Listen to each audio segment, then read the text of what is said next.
Hey everyone, and welcome to the Donor-Supported Wednesdays with Watson podcast. Our mission here is simple. It is to educate and help people navigate trauma and other mental health issues. We do that by providing help and hope through story, and today, through professionals. Finally, we have a mission for pro bono counseling for those who cannot afford it. If you want to be part of that mission, click on the Contact Amy button in the show notes, and while you're there, why don't you rate and review or share the podcast? That helps us get our word out. We will never stop fighting for those who can't fight for themselves, and that is our mission. Now that we got that out of the way, let's walk into the healing zone. Today, I am excited to bring back to the microphone for the third time, probably the only guest that I have brought on for 3 times. That tells you how excited I am about it. Licensed therapist and EMDR consultant, Jeremy Fox. As a disclaimer, Jeremy is appearing on the podcast out of his desire to educate. He has been published in publications like Psychology Today. He is very academic in his approach, and so he and I love talking with each other. He, too, loves imparting knowledge, helping people understand that they don't have to be stuck in trauma. But his words here today are meant for entertainment and educational purposes only, and is not, I repeat, not a substitute for therapy.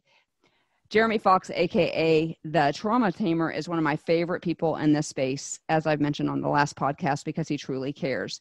So let's drop into this conversation with Jeremy as he helps us understand internal family systems as a treatment modality for trauma, especially childhood trauma, as well as regulation of nervous systems and more things that go along the lines of mental health awareness.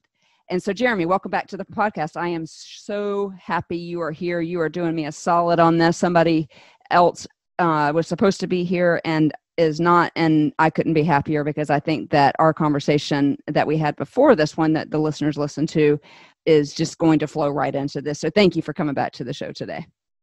Absolutely. It's my pleasure. I'm happy to be here and to provide some info to your listeners about how trauma and stress impact the body and mind.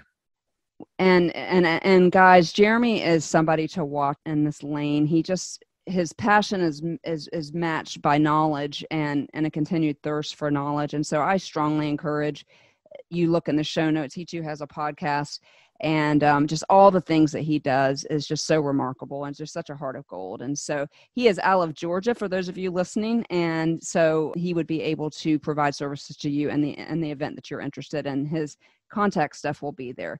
But I do want to thank you for coming back. I would strongly encourage listeners to go ahead and listen to the episode that we did on EMDR before this one. They're not necessary. I think it would flow very well into our conversation today.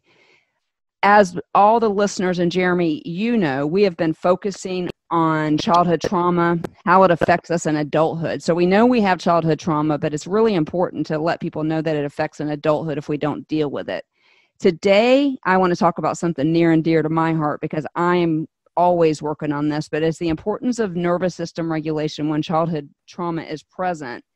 How that regulation helps us heal and alleviate some of the issues related to our trauma. And so I wanted to bring you back to discuss that because when we don't discuss childhood trauma, bad things happen, as we know. One of my favorite quotes, and I've had the opportunity to hear you audio-wise a lot, but one of my favorite Jeremy Fox quotes was on this podcast. And it was, your trauma is not your fault, but your healing is your responsibility. Appreciate you quoting that. Yeah. It's huge. It's huge. I'd put it everywhere. I'd steal it. Your trauma is not your fault, but your healing is your responsibility. And there are people listening to this who need to deal with childhood trauma, and they are probably saying, but why do I have to do that? They did it. Well, the reality is, to that point, that beautiful quote, what they did to you is not your fault, or what they didn't provide for you is not your fault. But the way you move forward as an adult is your responsibility. And it is one, Jeremy, that I've had to battle with over the years because it doesn't seem fair. It doesn't seem fair to endure, particularly childhood trauma, not given the coping skills or anything to take on the responsibility of healing. And so I kind of just blindly found my way through a good therapist, a good EMDR therapist, I might add, though we're going to be talking about another modality today. But it doesn't seem fair, but in reality, my healing is my responsibility. And I know, and you may be able to speak to this as a therapist, I know that when I do take responsibility for my healing, we can interchange those words with I also take ownership of it. And so it sticks. For me, it's my healing is stuck because I owned it. I took ownership of it. So let's start with one of the most obvious questions as we are dealing with trauma in the home, childhood trauma in particular.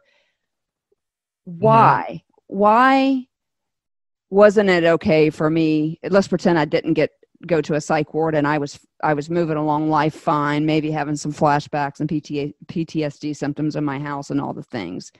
What would have happened, or what could have possibly happened to people who don't decide to address childhood trauma at some point? What kind of negative things happen when we just go along to get along and just kind of move on? Well, it's a great question, because I think more people are dealing with that than we recognize. And I think it's chalked up to personality differences when maybe it's not. When maybe really what's going on isn't just that someone is disagreeable, maybe they feel unsafe. So what happens is people begin to project the similar situations that they went through. And I won't get too graphic. So physical abuse, emotional manipulation, whatever that happens to people in childhood, that's considered normal. Normal is what we encounter as children. Whatever that is, we file that away as the norm. So if normal is having to, this is a very common one, by the way, deal with an intoxicated parent and read the room and literally have to guess how he or she is going to behave when he or she gets home. Are you going to be beaten? What's going to happen? Going into that high alert mode and that supplicating, pacifying, placating behavior, maybe even a neediness, maybe even really clinging, having to go into pleasing mode.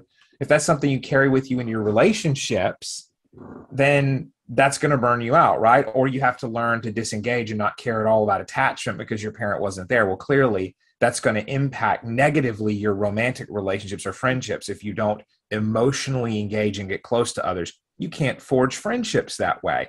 So if you don't do the healing work on severe trauma, you will be alienated in some way from your social environment as an adolescent and adult. You will either potentially be disruptive and dysregulated in a way that you fear abandonment. And sadly, for many, that results in the sort of behaviors, constant checking in, accusations of cheating, of not being there, that results in abandonment. It's tragic. And what's even more tragic and compounds the sadness there is this stuff can be worked through. It's not just part of your personality or you, or even something that is just your attachment. That can be turned around. And so that's a huge component, is your relationships will be impacted if you don't address those early memories that keep coming up in that present form, because traumatic memories are traumatic, not simply because of whatever action happened.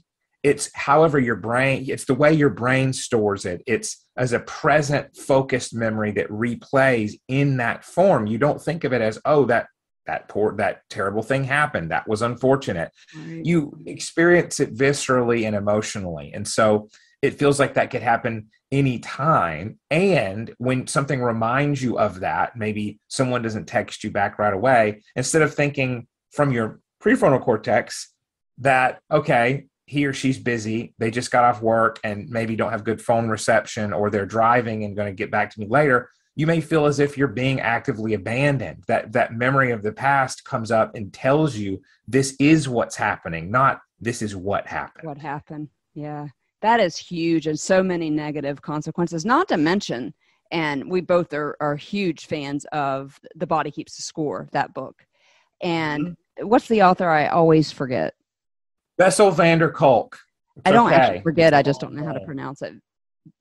Bessel van der Kolk wrote The Body Keeps the Score. Bessel van der Kolk, yeah. Yeah, okay. Absolutely. That's why I always ask just who wrote it, because I never can remember his name. But so you so eloquently outlined something, and I have a question for you. And this is a little bit of a left turn, and if you can't answer it, it's fine. We'll edit it out. But one of the things that I have found to be true in my mentoring, and even in some of my, because I grew up in a children's home, and so all those kids experience childhood trauma, especially among the female gender, is incredible promiscuity, jumping from relationship to relationship from relationship when sexual abuse was present in trauma. Does that make any sense in terms of, can you tell us why? Oh, wow. Yeah, you really are hitting me with something pretty intimate. I think we want to be careful here to put out there, and I don't know exactly the composition of your audience. I know there's quite a few Christians out there. And I think I want to throw out there, so there's people's choice, sexuality-wise, of how they want to engage and how often, how frequently. And then there's research that does show that abuse can result in earlier onset of sexual activity. And so we can't ignore that there are some linkages there. And we're not saying anything about that other than correlation. And potentially, there's probably some research out there that explains causative factors. Maybe I'll tell you that from a relational, if we want to couch this in relationship, someone who is in a turbulent home environment trying to couple off and who has been shown, we'll say it this way. Someone who's been shown as a child that sex and love are the same thing, and which is, by the way, earth-shatteringly destructive. The idea as a child that this is how you love a family, or this is what you do, this expresses that. The child cannot compute that. That is unbelievably damaging. It throws off development in ways. And of course, with EMDR, you can reset that. That's the good news. But the bad news there is that often many children are taught this is something that you do. This is like a love language that you do to earn favor, or just what you have to do.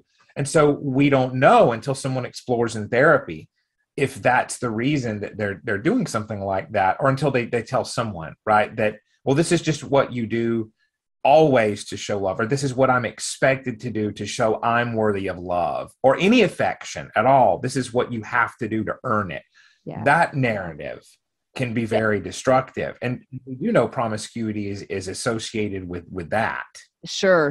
And promiscuity for sure. And I meant to use that word, but I would also go so far as to say even platonic romantic relationships whereby I see a lot of trauma survivors jumping from, and I mentor I don't think I mentor any men. And so they're all women. And so it literally is usually when you have childhood trauma, and I'm thinking of my sister, to be honest with you right now, where we weren't provided for, and we had all the neglect and the abandonment and all the things. And so she grew into an adult that now believes that she has to have a man in her life to basically even support her basic needs, even though she has a job. Now, that was modeled for us by our mom as well. But the difference between her and I is our paths converged when she was 17 and I was 14. And I did get into situations where we began addressing what had happened to me, whether it be the sexual abuse or the abandonment or whatever. And so jumping from relationship to relationship was not my story. I did get married and was in a domestic violence marriage, stayed there for 12 years. And I believe I stayed there for 12 years because of unresolved trauma.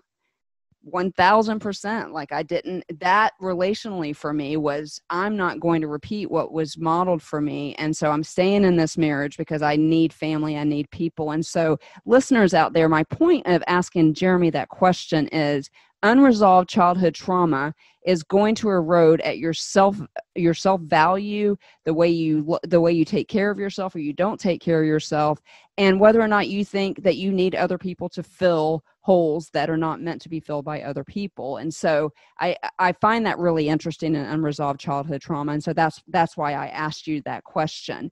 Let's talk really quickly before we go into one treatment modality that is another one that I just want to provide for the listeners. I had a couple of reasons why I wanted a second podcast with you. One of them was we're living in a world, it's May of 2022, and when we're recording this, actually February 2022, it appears as though maybe the pandemic may be sort of coming out of something. I don't know. But what we do know is we're seeing a lot more. I saw a stat the other day that mental health insurance companies reported a rise of mental health claims. It was triple digits over since March of 2020. And so we're seeing a lot of people walk around with what you and I will be very, very termsy when we say this, but a dysregulated nervous system. And that dysregulated nervous system in a child is bad enough. But when we don't address the childhood trauma through something like EMDR or internal family systems, which we're going to talk about in a minute, that causes, again, the body keeps the score. But I want my listeners, I know what a regulated nervous system is. I want them to know what it is. And you are a professor. I told you, you're going to be Dr. Fox. Can you tell my listeners, first of all, what is a regulated nervous system and why is it important to have it? Sure. I mean, so what we're talking about here is that we have the sympathetic and parasympathetic nervous system branches of the autonomic nervous system, right? In order that they respond generally the way that we want them to.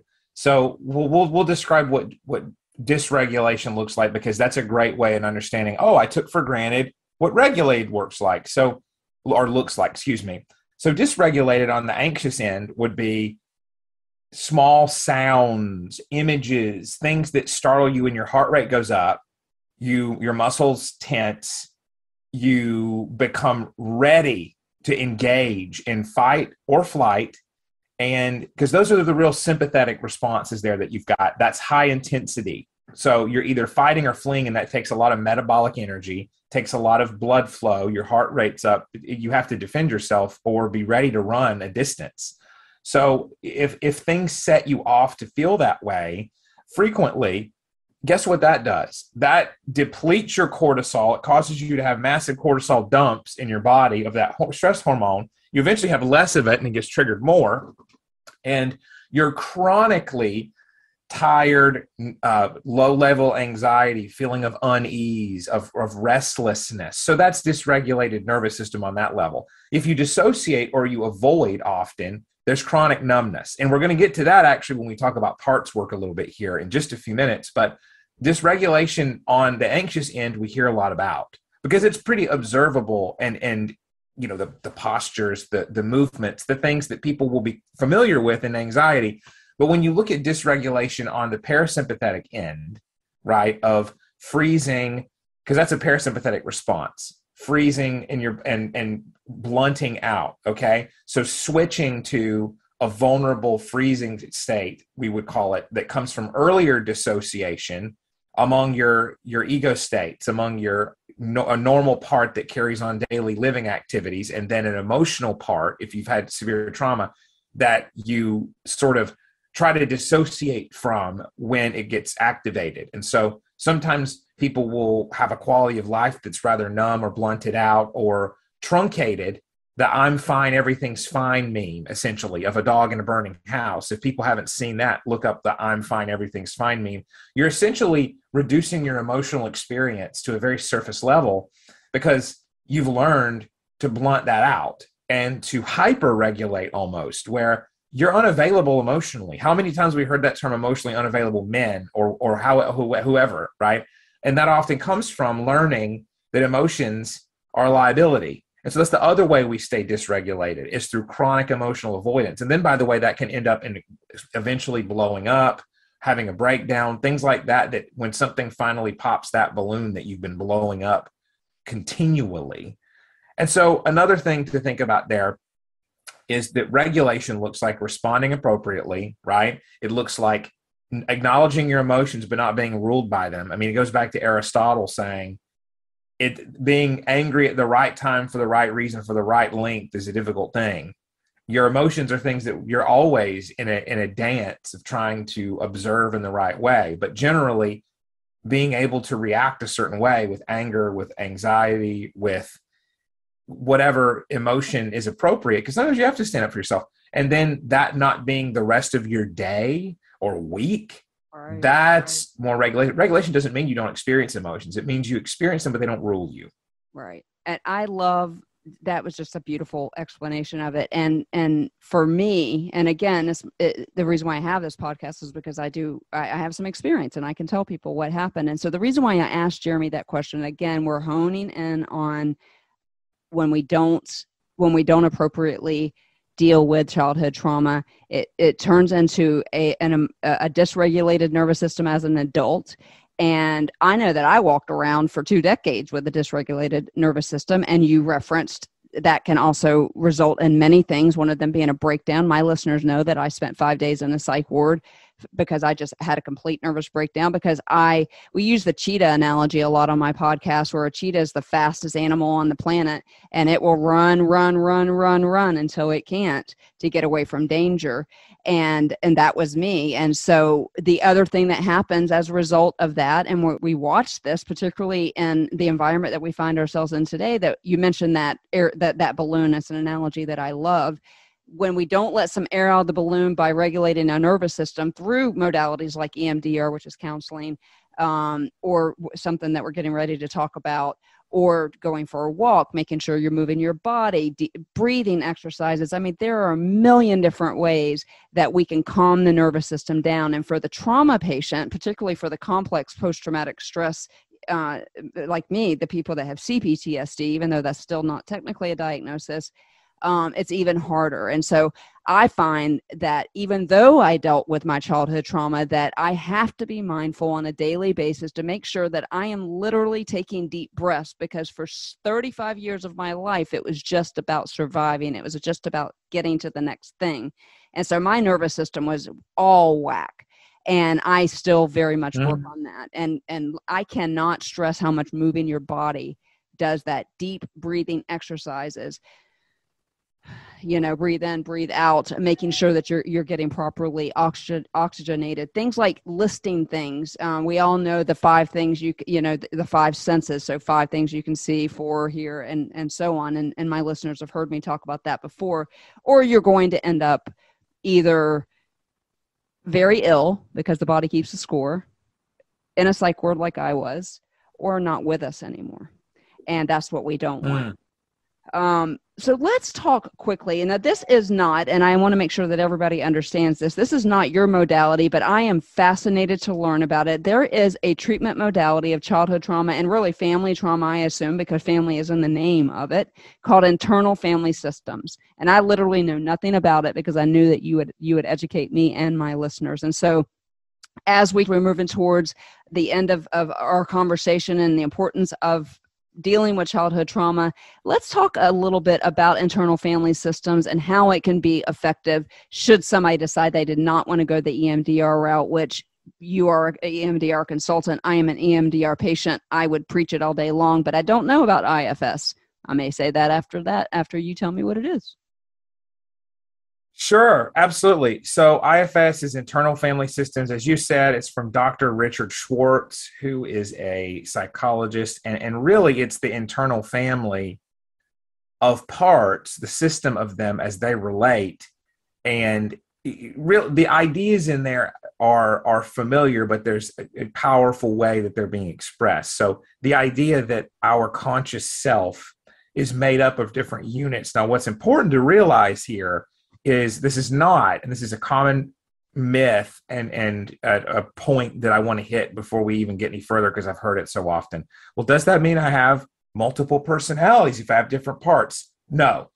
And that's called dissociative identity disorder now. And that is something that occurs due to extended trauma, and you lose track of time. You don't know where you've been. You have parts that are co-conscious that will come out, and you don't remember in your executive self what happened. But we have other parts that come out and we wonder, well, why did I do that? That doesn't seem like me. That's not my normal response to things. Why was I so sensitive to that?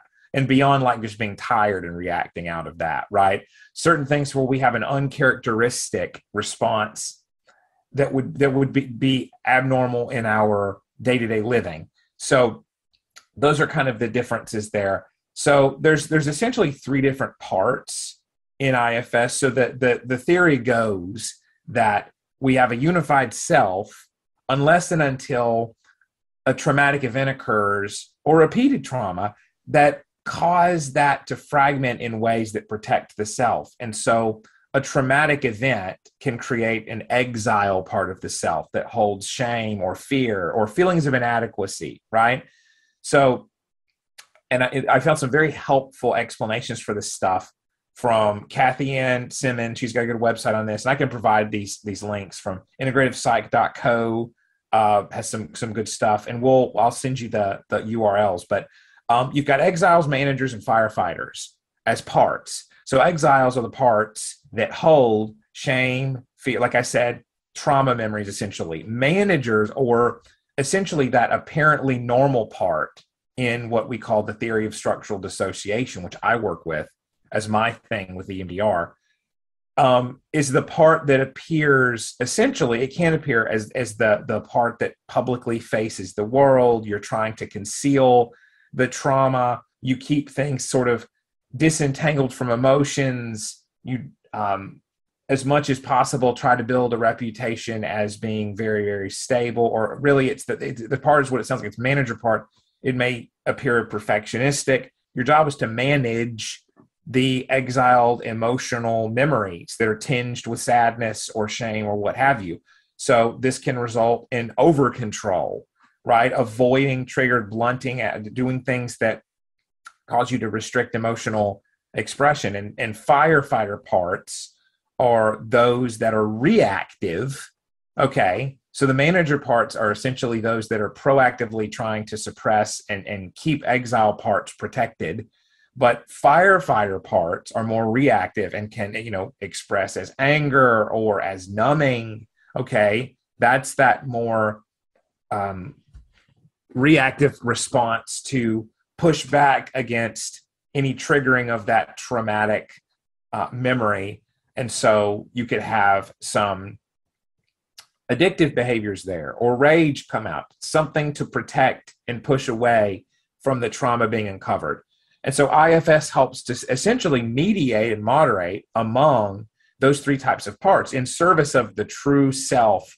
So IFS has some very cool terminology involved. Like there's 8 C's of IFS: compassion, curiosity, calm, clarity, courage, connectedness, confidence, and creativity. So that's pretty interesting. Those are some guiding principles there. And that's the true self is those things, composed of those things. Fascinating. Absolutely fascinating. And so an IFS therapist then would bring the client into their office and help them first identify maybe those 3 parts, and then just kind of peel back. So for example, the manager, if you will, I did that for many years, but what was the one before the manager? The exile part, which is what holds traumatic memories. Yeah. All right. So that holds traumatic memories. And so I walk into a therapist that does IFS, and they essentially help me parlay, if you will, first of all, that exile part with where the traumatic memories are stored, and shame especially. And that's a word that resonates with me a lot. And my listeners have heard me many times say shame says I am the mistake, not I made a mistake. But I struggle with that definition, because sometimes we experience shame in the case of sexual abuse, for example. I didn't make that mistake. Now I know that now that I'm healed, but as a child, I did not know that. So an IFS therapist then would the client say, here's where trauma is stored. These things we can move, and then this is the manager part of you that is trying to live a normal life, and this is the firefighter part of you. So when you get triggered, you do these things. And so then essentially they bring all those C's, and clarity was one of them, to the client for trauma. Okay. Is there any somatic experience involved in that? You know what? I'm going to be honest with you. I think that people can definitely involve that. I think there's probably quite a bit of it. I've never done an IFS session. I would think so. So there's also 5 P's of the true self: presence, perspective, patience, playfulness, persistence. So there's all these kind of nice phrases that go along with IFS. There's going to be some somatic element of noticing what goes on in the body in any trauma therapy that's provided by an experienced therapist. Yeah. So what this parallels is EMDR and, well, really the structural dissociation model, which is by the way, not EMDR, but has been used in it. So this idea that when a traumatic event happens again, and we know it's traumatic because it shatters your feeling of safety, the emotion that comes on with it is stored differently in the brain as present tense. The emotion, it's so tinged by emotion that the memory becomes untethered to time context. It becomes like this terrorizing sensory memory, right? So what that does is it divides the self into that apparently normal part that's trying to take care of daily living activities and an EP or emotional part. And so I think what's different if IFS, it delineates essentially exiles and firefighters as those emotional parts, where one holds a lot of shame and one is reactive and tries to protect that, whereas that apparently normal part would be the manager, right, in IFS terms. But so when this happens, the manager part in structural dissociation terms, the apparently normal part really presses to conceal, and so cuts off from the body. And so I think the manager part may be a good analog for that apparently normal part in the IFS model. And so there's that desire to push away and say, no, don't go to the body. That's where the pain is. And that disconnect is perpetuated because you think of like a crystal that's broken apart or something that's been divided into puzzle pieces. And so the key there is recognizing there's one body for all these parts there. The key is through sensory experience of noticing what that is, that it's not going to kill you. That's a big fear people have, is if they experience the emotion, they can't handle it. Mm-hmm. And so that is felt in the body. And so these things are definitely somatic focused. Yeah. And I think you bring up a really good point. There's so many people don't seek help. That really absolutely, I mean, like I got chills when you said that phrase, don't go there. That's where the pain is. Right. It landed so well with me because that's what I did. I remember my first trauma around 3, the last trauma around 35. And that was my mantra. Don't go there. That's where the pain is. And so that's the point of these 2 podcasts that you've been on, is that we want our listeners to understand the danger of unresolved trauma, period, regardless whether it's childhood or not. We just happen to be focusing on childhood trauma. We want you to understand the dangers of unresolved childhood trauma, whether that be yours. I have a lot of listeners who have children in their homes from adoption and have adoption and foster care trauma and things like that. But the danger in not dealing with it, and you couldn't have really capstoned your 2 episodes better by that statement. And people avoid pain. We are wired to avoid pain at all costs. But what we don't realize is, and it's interesting because the pandemic also precipitated, my friend and I started a tree farm, and it's the spring. And so I'm full on out there pruning them. And every time I cut off a branch, a little part of me dies, but I know that cutting off that branch, and even though it leaves a scar, ultimately at the end of the summer, when the winds come and it needs to be a strong tree, it's going to be strong because we went to where it hurts.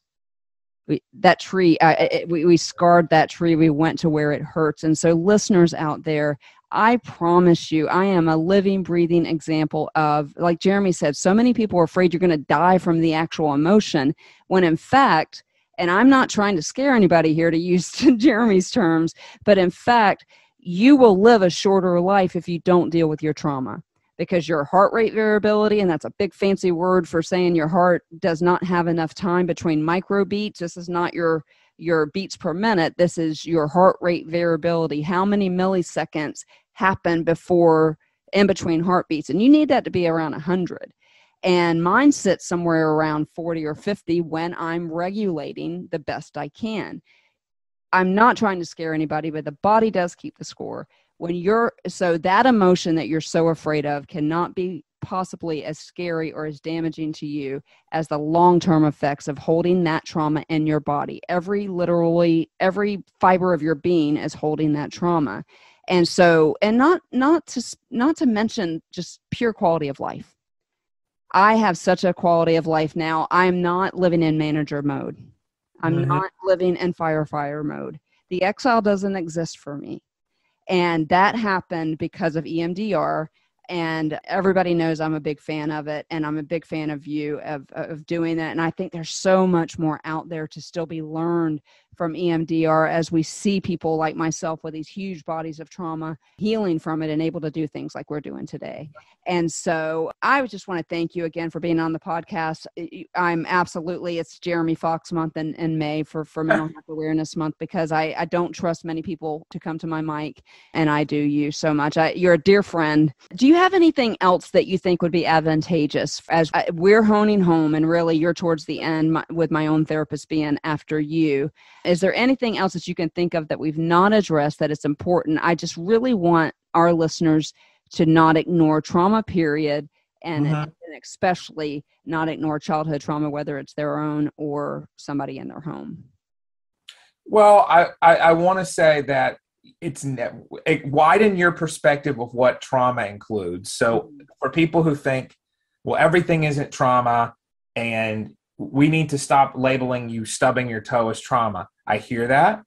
I think the word is sometimes used in a way that's not that helpful, but a lot more also, I'll say on the other hand, is trauma that we leave unresolved that we may label as something like depression or anxiety, which anxiety comes from traumatic experiences, or things that we just write off and refer to some other way. And identifying is the first step to clarifying and even integrating. And so what we have to realize is if we felt really humiliated on a consistent level growing up, that's trauma, right? That's not just stubbing your toe, to go back to that sort of really dismissive. I'll say that. Well, right. But it's like, well, did you grow up feeling chronically unsafe or a little bit on edge because of a parent who was erratic? That wires you to be more on edge and feel unsafe in your relationships. Now, I find that to be traumatic. I would think that constitutes, it's an emotion tax. You're being literally taxed, not financially, but you're in the other sense of the word, you're having limits, having something extracted from your emotional well-being by being on edge all the time. That gets your frontal lobe out of the picture. You're not as active cognitively. You're in emotion mode, and that stops you from really experiencing and noticing things in a mindful capacity. Why not address and ameliorate that if we can, right? Why not integrate past memories where they belong in the past instead of reliving them? And something to keep in mind about that is it's never too late to start, and there's no step that's too small. So if you go in with a responsible therapist and you do the work weekly, bi-weekly, whatever, monthly is a little bit, you're just going to see shorter, it's going to take longer, and you're going to make shorter gains, right? Now, if that's right for you, if that's your pace, that's still better than nothing. You'll still be further than you would have been 12 months into the future with doing nothing. So I want to encourage people on that front. We therapists tend to be a bit of an insulated bunch, where I lovingly say this, but we talk a lot about healing. We talk a lot about stuff that can be off-putting if you have the slightest hint of introversion or you don't want to talk about that stuff. So just be aware that a responsible therapist is going to recognize you don't want to open up right away. Good. That's smart. It may have been unsafe for you to do that as a kid. So be careful, be skeptical, not cynical, but be skeptical, and allow yourself to make small gains if that's what works for you, because that's still better than thinking, I can't get into that therapy stuff because I've got to emotionally hemorrhage right away. No, you don't. In EMDR, you don't have to share everything you're thinking, by the way. You just have to show that you're in the room and not dissociating. That's another thing, huge. And that's something that men find valuable often, not to be too sexist here, or people who just don't want to share everything or feel mushy. With EMDR, you can just know that the person is in the room reprocessing at their own pace. And we don't have to, and actually we will interrupt people and say, okay, go back in, because the brain's faster than the mouth. Oh, that happens to me all the time in EMDR. That's very interesting. Well, I think back in. Yeah. Oh, yeah. Yeah. You have to do that, or else we don't want to break the flow. Right. Yeah. And I know what it is. I mean, I've been doing it long enough. I know, I know the nonverbal, even like, come back. But that is such an encouraging word to my listeners, and particularly my mission, one of the C's on this podcast is trauma-informed counseling. I shared with some, and this will come after your episode, but I shared with somebody that I had an interview with this morning that I have a goal of raising $1 million over the rest of my life to help people with pro bono counseling with a 501c3. That's how important this is to me, because I know that you don't have to live in pain. You don't have to live in the dark. You don't have to live on any of that. But Jeremy, one thing that I do want to ask you, and I wouldn't ask this to any professional that I had, but I consider you a friend, and this is more personal in nature, but I know that there are people out there wondering. Okay. My trauma, I just decided to keep my head down and do the thing. I was an excellent student. I have a graduate degree. I have a business. I have 26 years in the same business, well respected in the industry, all the things. From the outside looking in, people looked at me and thought I had it together, drove nice cars, had nice houses, did all the things. I never would deal with my trauma because I was all about the grind. Mm-hmm. And that turned into a burnout, and it turned into a 5-day psych ward visit. I don't want that for people under the sound of our voices. So can you stress one more time before we close why it's so important to deal with trauma? Because what happened to me is not burnout like most people think of it, an occupational burnout, even though it was occupational because I was just work. Sure. But it was do so that I could avoid. And so maybe we don't use the term burnout, but whatever that was that happened to me, breakdown, burnout, whatever, I don't want to happen to my listeners. Well, I think you just explained it beautifully. I think it is burnout because the doing, chronic overdoing is now let's really tie this all together with a bow. So you've got like an overactive manager part, or in theory of structural dissociation terminology, the apparently normal part, the ANP, which says at all costs do, at all costs achieve, at all costs clothe yourself in your achievements. And so the development of the, outward facing persona. And as you build that up, which by the way, I'm not a success hating therapist. I don't think that all you need in life, unless you want it, is to sit on a blanket and just dwell on, the hidden meanings of life. I myself have quite a bit of care for doing in the world. I have passion for that.